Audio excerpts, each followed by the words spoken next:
Hello, courageous Capricorn. I'm Rose Smith, and welcome to your May horoscope. And this is Prince Harry, and he looks just like him, don't you think? So he was purring a moment ago, but he's just stopped. Off you go, boy.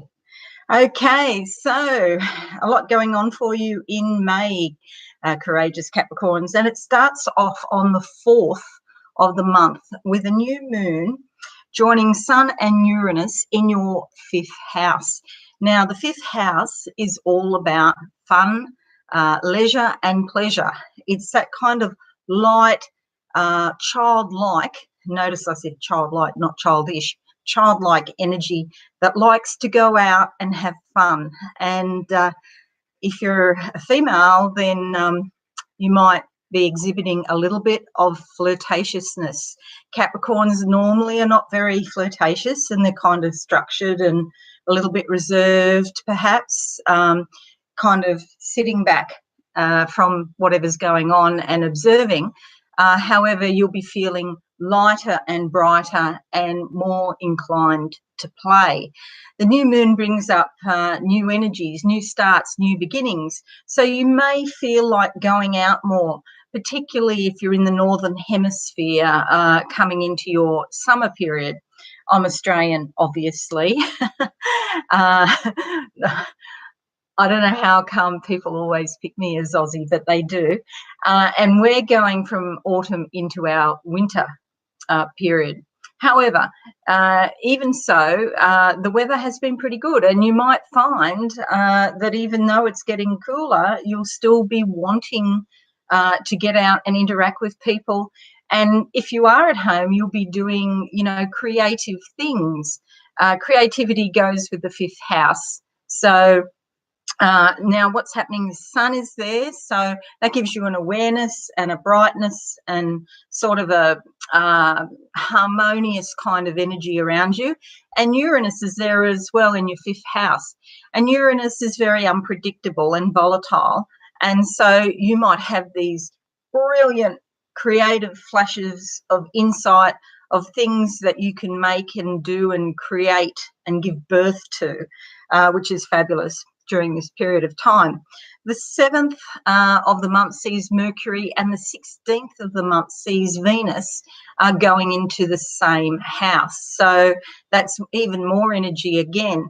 So Mercury is all about communications, and Venus is that appreciation of love and art and beauty. So creativity might come really easily to you in May, courageous Capricorns. Now, do be careful, with Venus there, because she'll be encouraging you to go out and have lots of fun.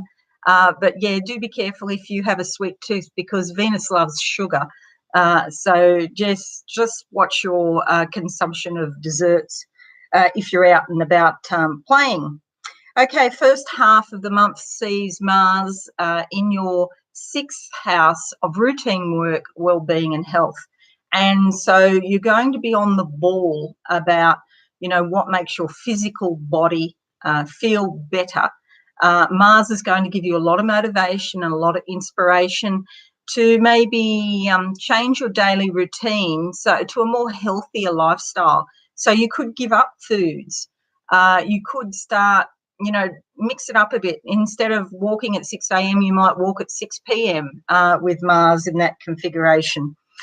Also, on the 16th, Mars then moves from the 6th house into the 7th house. Now, the 7th house is all about your important and committed relationships.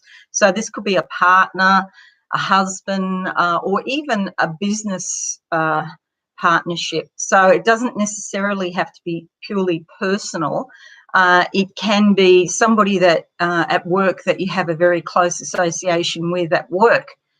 For example, Mars will give you a lot of strength and vigor to take action and get things achieved, get things done. Okay, so fabulous. So 18th is the full moon, and it's in your 11th house. Now, full moon brings changes. It sort of causes things in your subconscious to come up. and be released. And I don't know if anybody knows any first responders such as police or paramedical staff. What happens is on the full moon, people just tend to go a little bit nuts. So we often hear this on the network, on the phone lines, that, when there's a full moon, people are just going nuts. So we get all sorts of first responders calling us and say, oh, my God, what a day at work today, and so it is true that the emotions do tend to come up on the full moon. So, just keep that in mind. And this is to do with your friends, your groups that you may be involved with, associations, communities. There are changes there. So just be a little bit observant about what's going on in those groups, because there might be changes that you don't really like, okay? Next thing is on the 22nd, the Sun and Mercury also go into your 6th house. So you see the energies around the 5th and the 6th house. They're going out, having fun, being creative, and then your everyday routine, your everyday work, how you organise your life, and your health and well-being. And with Sun and Mercury there, you're likely to have some insights about how you can improve your life, how you can improve your health and well-being, what things you need to cut out and what you need to, detox. And particularly with your routine work, you might see that you're doing things in a long way, like you might be able to shortcut it so you can do things more efficiently and get it done in a much quicker period of time. Now, Jupiter's in your 12th house, and then Jupiter's all about expansion, making bigger, broadening your horizons. And in the 12th house, that's the house of the subconscious, the metaphysical, the goddess energy.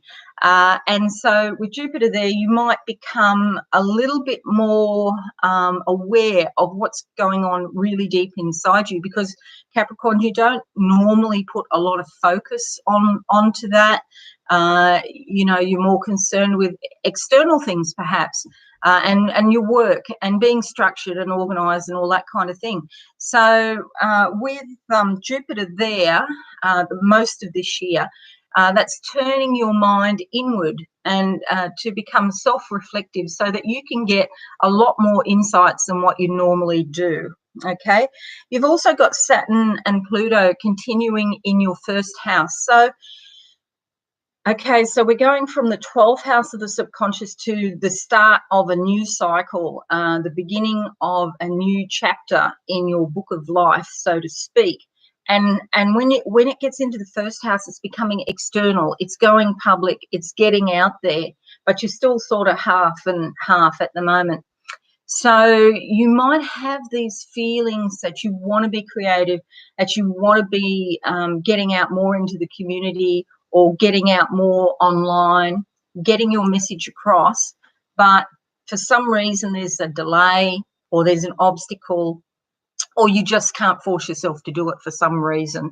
Okay, so this would be the agency of Saturn and Pluto causing delays and blocks to your heartfelt desires. But it's nothing to worry about, honestly, because what will happen, especially under Saturn likes you to work very steadily, step at a time, not jump ahead. So even though sometimes it feels like a delay to what you want to do, it's a step-by-step approach. And what you get and what you achieve under Saturn, you can't easily lose, like it's yours. So it makes you, in the end, Saturn and Pluto, it makes you stronger. Pluto brings the stuff up karmically. It's a transpersonal planet, and it brings all this stuff up out of your unconscious that is not even to do with this life. It could be, ancestral memories and things that you're on your DNA from hundreds of years ago that your ancestors have felt or have done, or are responsible for something, and it's been carried on down through the DNA. Or it could even be past lives coming up. But you might not be sure of that. You might not actually know that it's related to these things. Okay, I'm just saying it's not your fault. Okay, it's not your fault if things have obstacles and delays around them. It will clear. So please don't give up and say it's not working, okay? And you don't give up easily anyway, Capricorn, because you are one of those people that are very courageous and keep on trying and working hard and trying to get where you want to go. Now, let's look at the psychological cards and see what we come up for with for May 2019 horoscope for Capricorn. Capricorn, yes. So I'm closing my eyes and I see white sails like on a yacht, and we're on the ocean and it's a brisk breeze and the water's a little bit choppy but not too bad. So that suggests to me, yes, you're making good speed. You are getting there, and it's like you're in a hurry to get there, but you will get there at the appropriate time at the best time. Okay, that one comes up. Should. It says should. Make a list of all the shoulds that you think you should do or think or say. Should. Okay. And now let's have a look at the inner cards that go on top of that, and we'll see what we get for Capricorn May 2019 horoscope. Yeah, they're saying it's like I can see a gun, but this is a good meaning for a gun, and it's like pointing and it's like on target, like target shooting, and you're on target. You're exactly, you're doing exactly what you're supposed to do. Okay, so what happens is this one jumps out. Okay, so what do you think this means? And I'll let you interpret that in your own way for a moment. Okay, perhaps you'll be happier if you're not listening to the shoulds. Perhaps happiness and growth and opportunity are there, and you don't have to worry about the shoulds. It's there anyway. You could change, whenever you find yourself saying the word should, you could change that to could. Okay, could. You could be happy. You could take that opportunity. You could grow rather than you should. Okay, that feels a bit lighter, doesn't it? I think it does anyway. But I'll leave that to you to decide. Alrighty, thank you so much, courageous Capricorns, for listening. If you like this video, please like it, and I would really appreciate if you subscribe to my channel and click the notification bell for when I'm having events, because I'm going to have a lot more live streams in the future. So have a fabulous month, and I'm wishing you lots of enlightenment and happiness in your personal life and in your health and well-being.